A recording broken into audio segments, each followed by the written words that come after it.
ojúmọ́ mi ti dé.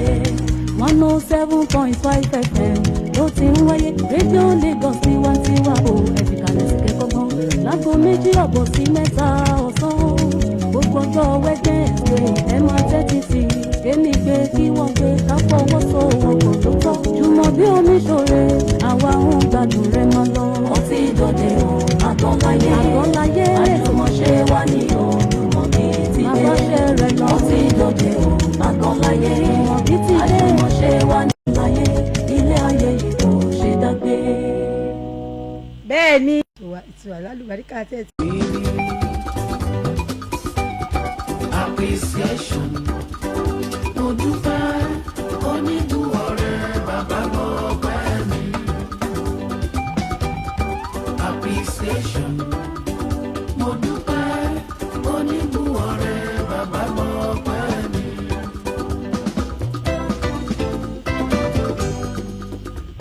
ẹlú agogo.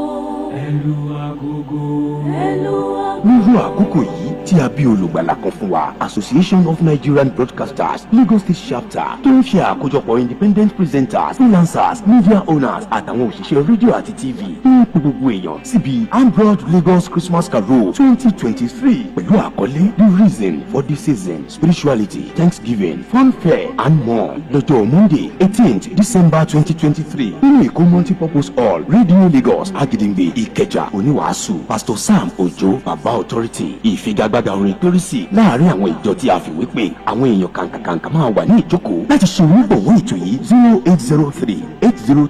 0803-802-9962. àwa sì ti rí ìràwọ̀ rẹ̀ láwọ̀ sánmọ̀ àwa sì wá láti mú ẹ̀bùn fọ́ba tàbí fún wa. Ambrod Lagos Christmas Carol ẹ máa yọ̀. ẹ̀rù ọba ni mo bà. ọdún kan ọba aláìlúwà ọba Muhammad Soliu Kamaru Akórèdé Olúfúnmi olú ti Ṣàngótẹ̀dó ọdún kò ọjọ́ Monday November 20 lètùtù ìlú Ṣàngótẹ̀dó bẹ̀rẹ̀ ọjọ́rú Wednesday November 22 làwọn olóyè ṣẹ̀ǹbáyé ó máa gbéwí oyè láàfin ọba olú ti Ṣàngótẹ̀dó ọjọ́bọ̀ Thursday November 23 làdúrà àwọn ẹlẹ́sìn ìgbàgbọ́ ni ó máa wáyé ọjọ́ Jímọ̀ November 24 láwọn ọba orí adé kírun jùmọ̀ ní Ṣàngótẹ̀dó Central Mosque gbogbo àríyá wá dọjọ́ Sunday November 26 nígbà gbàgede orí pápá nídojúkọ Emperor Estate lẹ́gbẹ̀ẹ́ Shoprite Ṣàngótẹ̀dó Etiosa SCDA Olúayéké one the ultimate ni ó máa lùlù fún tọ́ba ti jòyè jò orí adé ọjọ́ náà ni ọba Saheed Adémọ́lá Ifáwuyì Elégùṣì ikúṣẹ́ ńlá kẹta tilẹ̀ Ìkàtẹ́ bàbá ọjọ́ náà ni General Macarius Oni alága ọjọ́ náà ni Honourable John Ogundare Campus Chairman Etiosa SCDA àwọn àlejò pàtàkì ní Senator Wasiu Sani Ẹ̀sìnlókun Honourable Nahim Babatunde Olúfowóbí Adams Member LSHA olú ti Ṣàngótẹ̀dó ẹkú ọdún o gbogbo àwọn ìgbìmọ̀ àjọ̀dún ọba Ṣàngótẹ̀dó Etiosa olùkéde. royal pop lollipop. La la la la la, ọmọdé la, àgbà la, everybody.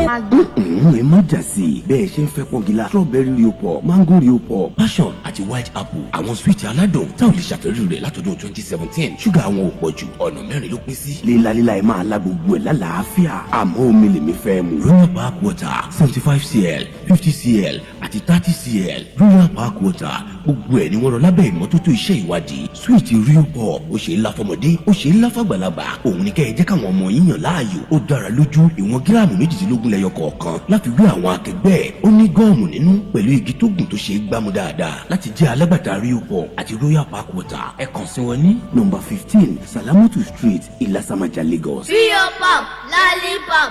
Hey.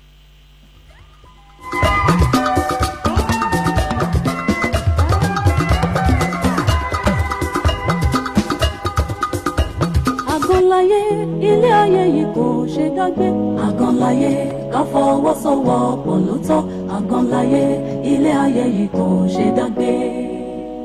ẹ káàbọ̀ padà Àgànláyé létò lórí rédíò Lagos 107.5 FM. gẹ́gẹ́ bẹ́ẹ̀ ti ṣe mọ àlejò mi ti wà níkàlẹ̀ lẹ́gbẹ̀ẹ́ mi àlejò mi tí wọ́n wà níbí lónìí bóyá kí n pè wọ́n ní kọ́líìgì mi ni bóyá kí n pè wọ́n lábániṣiṣẹ́ mi ni bóyá kí n pè wọ́n lọ́gàá mi ni bóyá kí n pè wọ́n ní ṣíàmánu ni àbí bóyá kí n tẹ̀ sọ pé àbáwò la ṣe fẹ́ pè wọ́n bàbá mi sí èmi ò lọ́mọ iṣẹ́ o ní gbogbo èèyàn tó ń ṣiṣẹ́ sọ̀rọ̀sọ̀rọ̀ èmi ni ọmọ kékeré tó kéré jù láàrin wọn. so àlejò mi ti wà níkàlẹ̀, orúkọ wọn ni Dámiláre Akéwúlà tí gbogbo èèyàn mọ̀ ní aláṣẹ àti olùdarí tẹ́ ẹ bá mọ tẹlifíṣàn orí ẹ̀rọ ayélujára ACTV. ẹ kí àwọn aráalé ẹ jẹ́ kó mọ̀ pé tiwọn níbẹ̀. mo kí gbogbo aráalé ní gbogbo kíbi tẹ́ ti ń gbọ́ mi, etí tẹ́ fi ń gbọ́ mi kò ní di. orúkọ mi ò tí ì yí padà, Dámiláre Akéwúlà lórúkọ mi. ọmọ wọn ní ìlú Ìjẹ̀bú, èmi ni ọmọ Aláòfin, ọmọ bíbí ó tẹ̀ bíbí èwọ̀, ọmọ ṣojú mòròmòrò gẹ́gẹ́, ọmọ ẹ̀rọ ní sí ní ẹ̀kọ́ gbọ́dọ̀ sí nìyẹn wọn ìyọ́rò ògì ni ẹ̀wọ̀n. nígbà tí mo sọ pé àwọn ọ̀gá mi ni mo gbé wá, èmi tí mo lè tò ṣé mo kíra mi ẹ ṣáà ti kọ́kọ́ kọ́ owó yín 150,000. mo dẹ̀ jẹ́rìí pé Ìjẹ̀bú gbogbo nǹkan lẹ̀ lè ṣe, ṣùgbọ́n bíi pé àìmọ́wọ́ afẹ́fẹ́ rí tìyẹn wà nílẹ̀ 150k outstanding fún alákọ̀ọ́kọ́ ẹ kàn lọ kíra yín lórí prógrámù mi. orí òbí bí wàá wú mi tó wà kí ló dé ṣí for 9. all right. tó ẹ wo Dámiláre Akéwúlà lórí ètò Àgànláyé tẹ́ ẹ wà yìí. ìtumọ̀ Àgànláyé ni wípé Ọlọ́run torí ìwà dára wa ní àjùmọ̀ṣe nílé ayé, kò ti ṣe é dá ṣe. káwọn èèyàn tó mọ ACTV lẹ́nìí tí wọ́n yé mọ̀ ní ìsinyìí, ó máa níbi tí ACTV náà ti dé. ẹgbẹ́ ta ló ń jẹ́ ACTV gangan, báwo la ACTV ṣe ṣẹlẹ̀, kí ló fa orúkọ yẹn. ẹ ṣé mo dúpẹ́ olóòtú. ACTV ohun tó fa ACTV nítorí pé àti media, general media náà ni iṣẹ́ tí à ń ṣe, ká yá agbá ká ṣe àwo, so the TV aspect of it, so ta ò pé ok orúkọ tá à ń jẹ́ náà la ṣe pé ok Akéwúlà, ok so abbreviation náà la gbé kẹ́yà ok kúrò nínú Akéwúlà lè fi lò ẹ̀fọn kí fáyé orúkọ àwọn àfa ńlá kò sí wàhálà.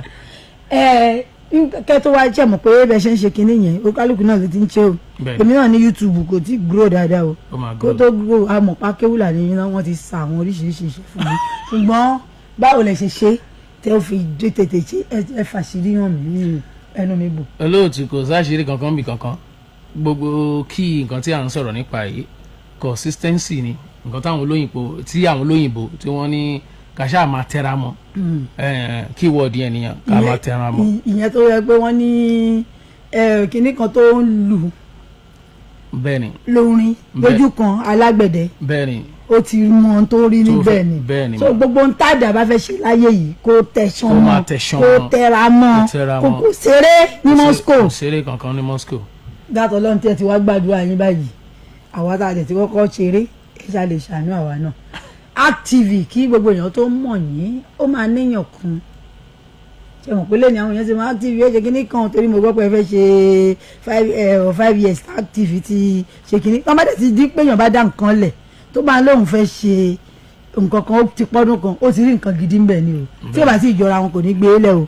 ẹ̀yin náà lẹ gbé Africa Legendary Award lẹ̀ Africa Legendary Award ẹ mọ̀ ọ̀yàn gan o torí ìtumọ̀ legendary àwọn èèkàn ẹ̀yin lẹ gbé wọn lẹ̀ wọ́n tẹ̀lé ẹ fẹ́fẹ́ mi náà ní ẹ̀yin àwọ̀dù ṣé legend ni mi ni. àwẹ̀ legend náà lẹ́yìn náà nítorí nínú pé ká sọ̀rọ̀ àkọsẹ́ni tó lè fọwọ́rọ́ yìí náà sẹ́yìn. alihamudulilayi àṣẹ wọn tẹ̀ tí mímí náà ìwọ lọ ẹ̀dọ́ bàlárò kùn wọn wà náà ti mọ̀ mí ẹ̀yin ara lé olùwòche o wọn náà fẹ́ fún so ta wá ní tẹ bá ní ẹrù lọ ẹrù bọ̀ tẹ ẹrù lè wò pé ibi tí mo délé ni yìí lóòótọ́ kò yí sí o bọ̀tẹ́ bá wò pé dúpẹ́ lọ́wọ́ Ọlọ́run ṣó níyàn kan tẹ́lẹ̀ wò pé tẹ́yìn náà bá wò tẹ́ bá sọ sórí ayé pé ẹni yìí ọpẹ́lọpẹ́ Ọlọ́run ló jẹ́ ìdílé. bẹ́ẹ̀ ni kò sí lábẹ́ bó ti ń gorí ìyá ṣáàrẹ́ èèyàn kan náà láti tọ́ka sí gbogbo ọpẹ́ náà Ọlọ́run la máa dá ọpẹ́ padà sí ọ̀dọ̀ ẹ̀ so mo dúpẹ́ lọ́wọ́ bàbá tó bí mi Ọlọ́run kó jẹ́ kó bá mi fọ̀run kẹ́ nítorí pé akàwé níwọ̀nba so bàbá yẹn support mi pé ok ó yá and bó ṣe support mi náà tó so ìgbà tó yá ikú mu lọ láti ó ti kú nísọ̀ láti bí àbá ti kú láti bí over 10 years ago so bọ̀ nítorí pé ó nígbàgbọ́ nínú nǹkan tí mò ń ṣe yẹn so èmi náà dẹ̀kẹ̀rẹ̀ mo dẹ̀ pé mo ò ní kí n má bọ́jú bàbá jẹ́ so mo ń tẹ̀sán mọ́ gẹ́gẹ́ bí mo ṣe sọ ní ẹ̀kan gbogbo ọpẹ́ yẹn náà màá dúpẹ́ lọ́wọ́ bàbá yẹn nítorí pé lábẹ́ bó ti ń kórí ó understand the vision nǹkan tí mò ń ṣe mo ti ń ṣe kí wọ́n tó kú so mo dúpẹ́ lọ́wọ́ bàbá náà kọ́lọ́n kó jọ kó bá mi foríjì wọn. àmín ó máa fọ̀rún kẹ́ wọ́n máa foríjì wọn ẹ wá lọ sọ ìgbà yẹn pé ti tó bí 20 years kí wàá ní káwa ìṣe àwa ó ti pẹ́ gan dídádì ìtọ̀dọ̀ tèmi ti yọwọ́ lọ́rọ̀ mi kò wá wọn náà o ọlọ́run ló yá o wọ́n dẹ̀ ti lọ́n tí wọ́n nìyẹn àwa sọ pé ti tó bí ọdún mẹ́tẹ̀ẹ̀rẹ́ lórí dídádì yẹn ti kú bí 35 years ago kí wàá ní káwa ṣe. ẹ̀yin ti dájú ní. ẹ wá wò dájú àgbà kádàrá ni torí pé kò sí ẹ̀dá kankan láyé yìí àkànbẹ lọ́ọ̀ni gbèsè ní gbogbo wa là ń lọ. RTV ṣó ti wá láwọn tẹ́yìn náà tó yẹ pé táwọn náà bá wẹ̀yìn báyìí lẹ́ni ọ̀pọ̀lọpọ̀ RTV o tí mo fi ń bá yàwó bọ́mọ o bóyá fún wọn iṣẹ́ ni bóyá ẹ ti ràn wọ́n lọ́wọ́ ni bóyá tẹ́yìn náà ti ẹ̀yin gan tẹ́ fi orin àjọ ara yín ṣé ti lẹ́yìn àwọn tẹ́yìn náà ti ṣe fún rí. bẹ́ẹ̀ ni because àwọn tí àwọn alábàáṣiṣẹ́ wa so wọ́n bá wa ṣiṣẹ́ àdéhùn encourage wọn àwọn tí òye iṣẹ́ yẹn òye wọn dáadáa à ń jẹ́ kí wọ́n pè rárá òye yẹn gbogbo nǹkan tí wọ́n bá ń ṣe kó ṣe dáadáa ni so à ń encourage wọn àwọn míì tí wọ́n dẹ̀ bá ṣiṣẹ́ náà mọ́ tí wọ́n tẹ̀síwájú tó yẹ pé kò sí bó ṣe lè sọ tó lè sọ nípa ìrìnàjò wọn tí wọ́n ní dárúkọ wa náà so àwa àdúpẹ́ lábẹ́ bó ti ń kórè aláwọn náà àwọn kan tó ti gba wájú wa kọjá tó yẹ pé wọn lè kò sí wọn ní bẹnu àtẹ́ lù wá.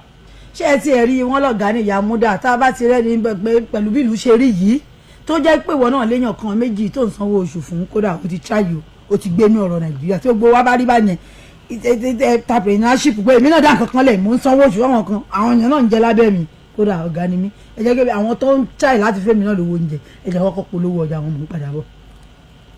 Ẹlú agogo.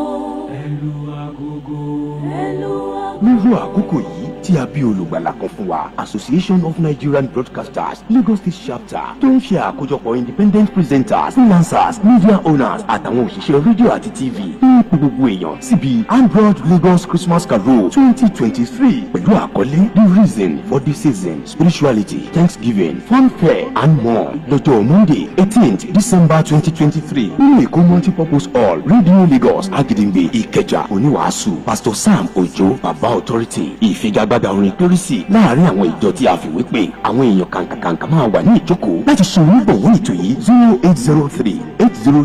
0803-802-9962. àwa sì ti rí ìràwọ̀ rẹ̀ láwọn sánmọ̀ àwa sì wá láti mú ẹ̀bùn fọ́ba tàbí fún wa. Android Lagos Christmas Carol ẹ máa yọ̀. Royal Pop Lollipop. La la la la la, ọmọdé la, àgbà la, everybody la. Daddy mo fẹ́ lollipop, strawberry real pop lèmi fẹ́. Èmi náà máa gba mango real pop sí. Rárá o, ẹyọ kan ló máa gbé. ẹ má jà sí i bẹ́ẹ̀ ṣe ń fẹ́ pọ́ngilá strawberry real pop mango real pop passion àti white apple àwọn sweet aládùn tá ò lè ṣàfẹ́rí rẹ̀ látọdún 2017 ṣúgà àwọn ò pọ̀ jù ọ̀nà mẹ́rin ló pín sí. lílalíla ẹ máa la gbogbo ẹ̀ lálàáfíà àmọ́ omi lèmi fẹ́ mu. royal park water 75cl 50cl àti 30cl royal park water gbogbo ẹ̀ ni wọ́n rọ lábẹ́ ìmọ́tótó iṣẹ́ ìwádìí sweet real pop ó ṣe é lá fọmọdé ó ṣe é lá fàgbàlagbà òun ni kẹ́ ẹ jẹ́ káwọn ọmọ yín yàn láàyò ó dára lójú ìwọ̀n gíráàmù 18 lẹ́yọ kọ̀ọ̀kan láti gbé àwọn akẹgbẹ́ ẹ̀ ó ní gọ́ọ̀mù nínú pẹ̀lú igi tó gùn tó ṣe é gbámú dáadáa láti jẹ́ alágbàtà real pop àti royal park water ẹ kàn sí wọn ní nọ́mbà 15 Salamatu Street Ilasamaja Lagos. Real pop, lollipop, hey.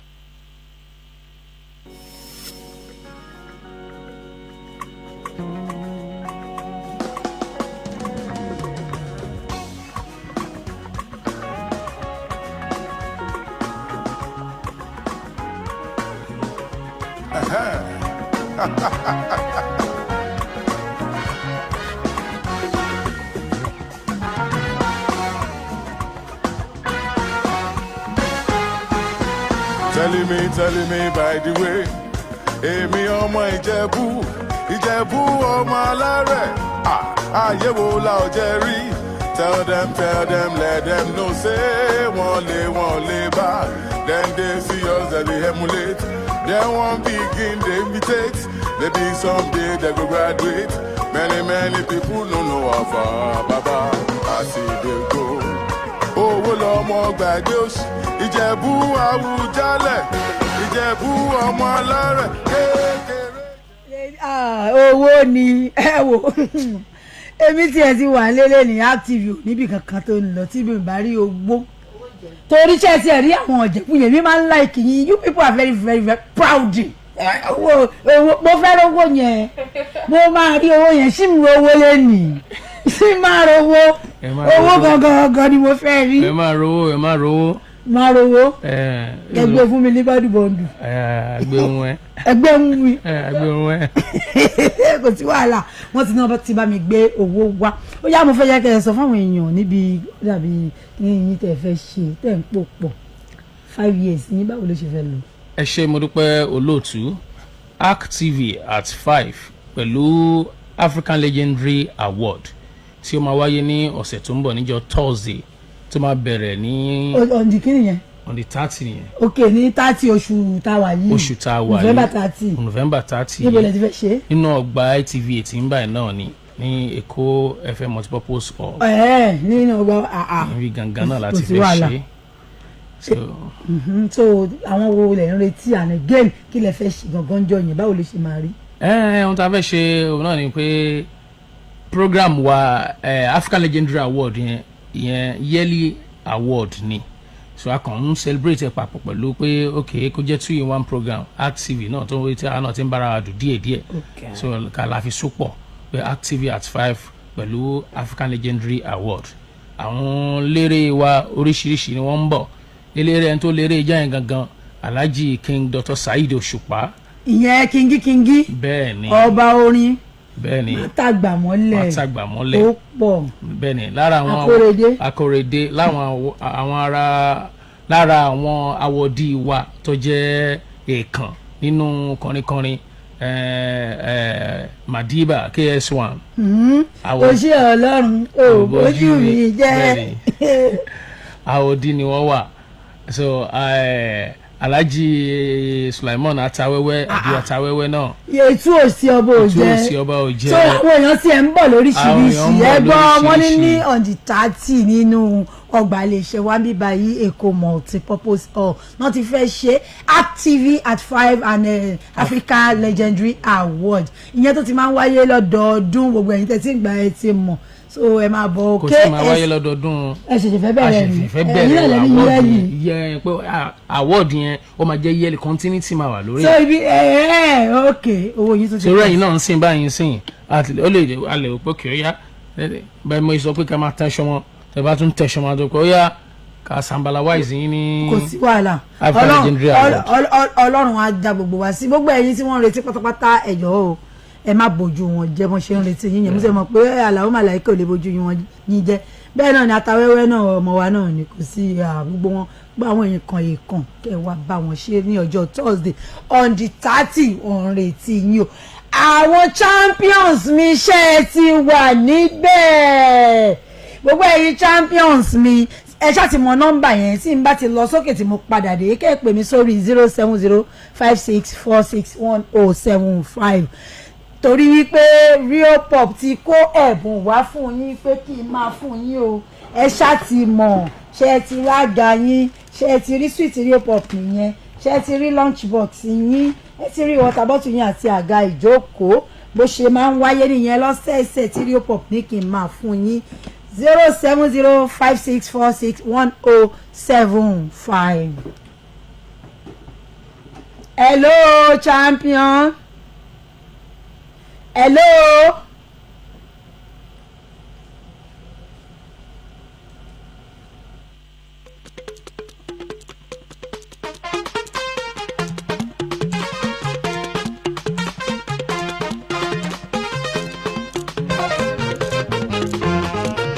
Àlàbí ọjọ́ yẹn máa rí o Pasuma ṣùgbọ́n láti wọ́n ti rò pé pẹ̀lú ni kò lè bá wọn gé ní ọmọ ò padà ẹni tí wọ́n.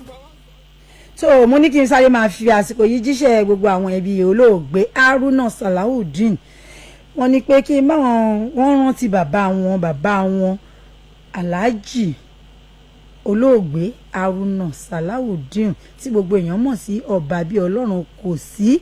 Wọ́n ṣèrántí ọdún 9 tí bàbá náà ti jáde láyé tí wọ́n ti papòdà nínú oṣù yìí gangan lọ́jọ́ ìní gangan November 22 ní 2014 ni bàbá jáde láyé tó ń pé ọdún 9 lónìí. Wọ́n ní pé káwọn bá wọn ṣàdúrà fún wọn kọ́lọ́run kó máa wọn kẹ́ wọn bẹ́ẹ̀ ni kó gẹ̀ wọ́n kó ṣe kí àti gẹ̀ kó ṣe fún bàbá náà níbi tí wọ́n wà. Tẹ́ bá wá ń gbọ́ o ẹni tó ní kí n máa kí yín olùkéde ní Alhaji Chief Jamiu Salawudeen aláṣẹ Jata Hotel and Event Center tó wà ní àwọ̀ yàyà ní Ìbẹ̀jú Lẹ́kì. Àwọn ni wọ́n ń ṣe ìrántí bàbá wọn Haruna Salawudeen tó ti papòdà ní ọdún 9 sẹ́yìn. Wọ́n ní òkú olówó oṣù 8 òkú olóṣì ọjọ́ mélòó ṣùgbọ́n òkú ọlọ́mọ ńkọ́ àṣeyìṣe tún ṣe ni kọ́mọ rere kó gbẹ̀yìn gbogbo wa náà àmín. Bẹ́wò ni ẹ tún wo àná láti gbà dákan wá bí ẹni òsì oníjọ́un lẹ́nu òní tó ń jẹ gbádùn kọ́kọ́ jẹ kúrò. Kára tó ń sùn ní bùsùn kan sùn bá tóbìnrin. Tráfíkì ayé ti gbé mi pàṣẹ tún mọ́ o. Láyé mo wà bọ́rùn mo wà kò yé mi aláyé gan. Ṣùgbọ́n dé mo kẹ́kọ̀ọ́ òye o láti lẹ̀ o. Ẹ̀mú mẹ́ta lòdì fi hàn mí o tó yé mi. Má sáré o má dẹ́ dúró o. Hello champion. Hello champion. Hello Leopold. Kí lorúkọ ẹ? Alabi Royan. Ọmọ ọdún mélòó ni ẹ? 11 years. 11 years old. Ta ni governor primary kí ló wà class wo ló wà jàre? JS kí ni àbí SS? Hello. Oh. Ẹ̀yin champions mi mo ní kẹ́ ẹ máa pè mí sórí 07056461075 iléeṣẹ́ Rio Pop tó ń ṣe hello champion. Hello hip-hop. Kí lorúkọ ẹ? Kúrò lẹ́gbẹ̀ẹ́ rédíò yẹn.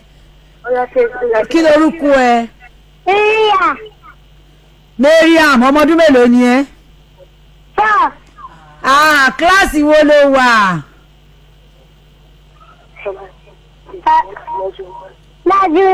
Nursery 1.